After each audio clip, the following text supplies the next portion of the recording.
The idea of the identity of the principles of ontology and ethics, including aesthetics, is reflected in the language.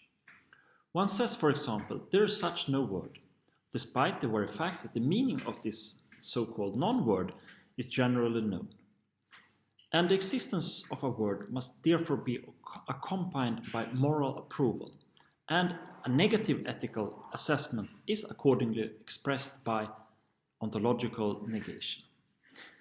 In a similar way, some people are not ready to recognize the external beauty of another person whom they after all perceive as beautiful by appearance because of the resistance that such a person causes. Plato characterizes truth within the framework of the theory of correspondence, as we have seen in our series dedicated to practical philosophy in the third session called Corresponding the Theory of Correspondence. And in a conversation between Socrates and Glaucon in Plato's Republic, the following definition of truth is given. Or isn't our opinion that to opine the things that are is to have the truth? Plato's concept of truth, as just indicated, is associated with the concept of an unchanging true order, or what really exists, which underlies Plato's concept of true knowledge. Thus, human ideas are true because they correspond to the objective reality, consisting of universal ideas in which they have part in. The ideas, in turn, intersect in a higher principle, the good, that is, the good in itself, which covers all other universal ideas.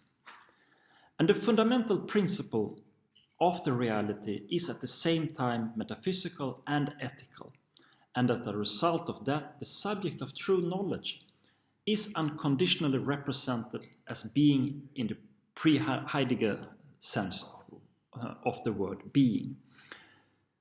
And philosophical knowledge then implies correct behavior, since being and knowledge are only different reflections emanating from the same source. The absolute good in this primary cause of both our existence and our knowledge.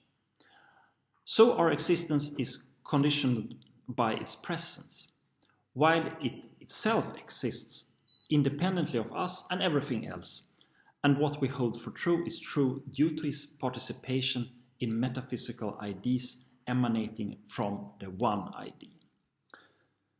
And true knowledge has the absolute as its contents, due to the fact that it belongs to an eternal, unchanging idea, whereby the constituent part as an object of truth, as a relation, prevents complete relativism, which is the result of those cases where not only the subject of knowledge, but also the object of knowledge is subject to change by the phenomena of the world.